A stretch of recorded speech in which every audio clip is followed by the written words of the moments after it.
All right, Chris, let's get into this athletic bold prediction from our guy, Anthony Slater. Yeah, so this morning, the Athletic dropped bold predictions for every single NBA team in the league across the association. And for the Sacramento Kings, Anthony Slater writes, the bold prediction is this season will come down to crunch time. A glut of teams in the Western Conference, Slater writes, should land somewhere from 44 to 50 wins. The top side of that will likely mean playoffs. The bottom side might be the 11 seed. A few swings in the clutch.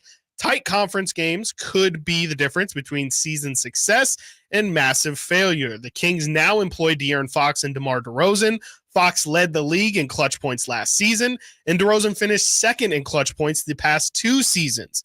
This is the main point from Anthony Slater in the write-up. Part of the Kings' belief in what could be a tricky DeRozan fit is confidence that De'Aaron and DeMar will power them home in the mid-range at the end of handful of 50-50 games. Whether they are correct could define their season. So again, Anthony Slater writing that the bold prediction for the Kings is that the season will come down to how De'Aaron Fox and DeMar DeRozan end up splitting those clutch possessions down the stretch, and if they can truly mean that 2 heads are greater than 1.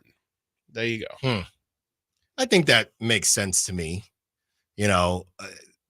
Really, the Kings put themselves in positions last season, Chris, where there shouldn't have even been some of the clutch moments where they had to attempt to come back or didn't end up coming back. But yeah, I mean, this season and the Western Conference, I think there was some back and forth on how many, I guess, giveaway games or giveaway teams there are and how many night offs would you have? And there's just not going to be a lot of them.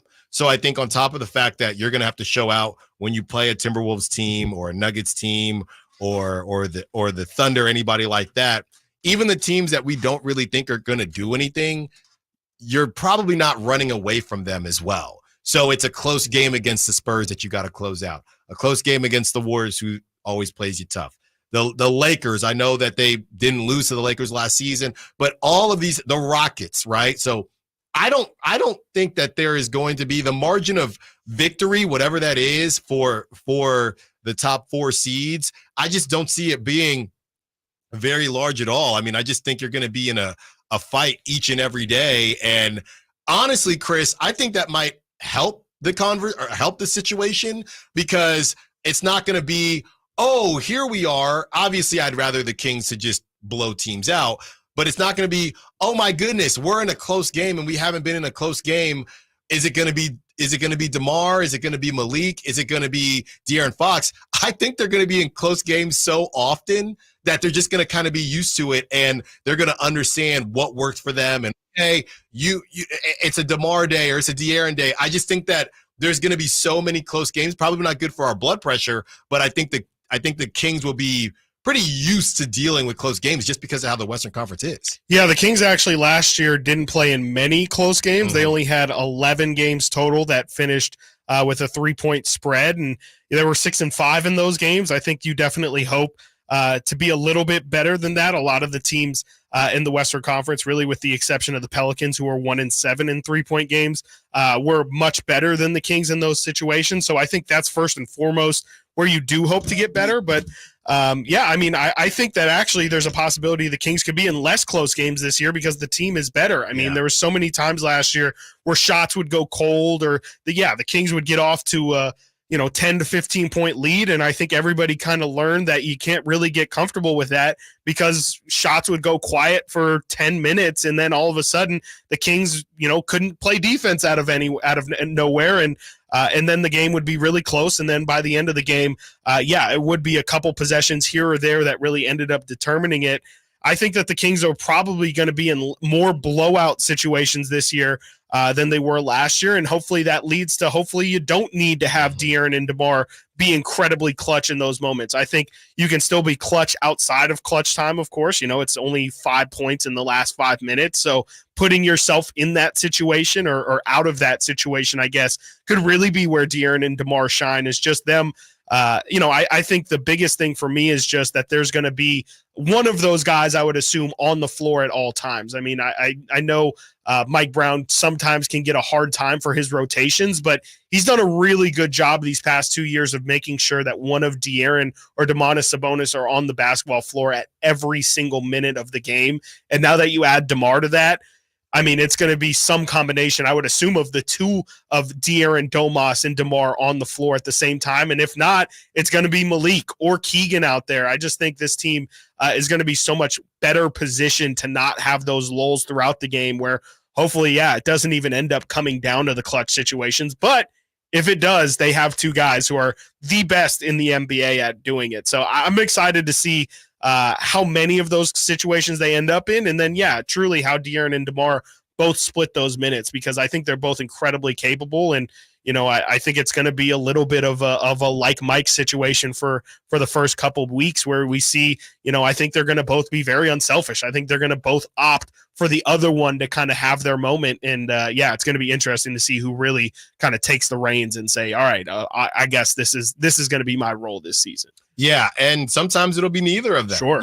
Sometimes it's going to be Keegan's been rolling, or Malik's been rolling, or Kevin Huerter's been rolling. I mean, there are a lot of different guys and a lot of different options that the Kings will have. Chris, I do find it's a thing that fans do, right? And I feel like we did it to some degree last season.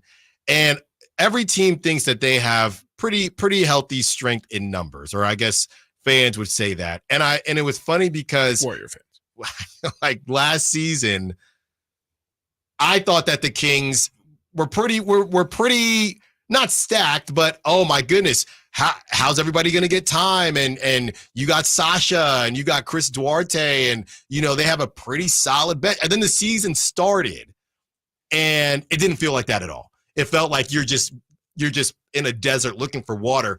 Who is going to be able to give us anything off the bench besides obviously Malik Monk?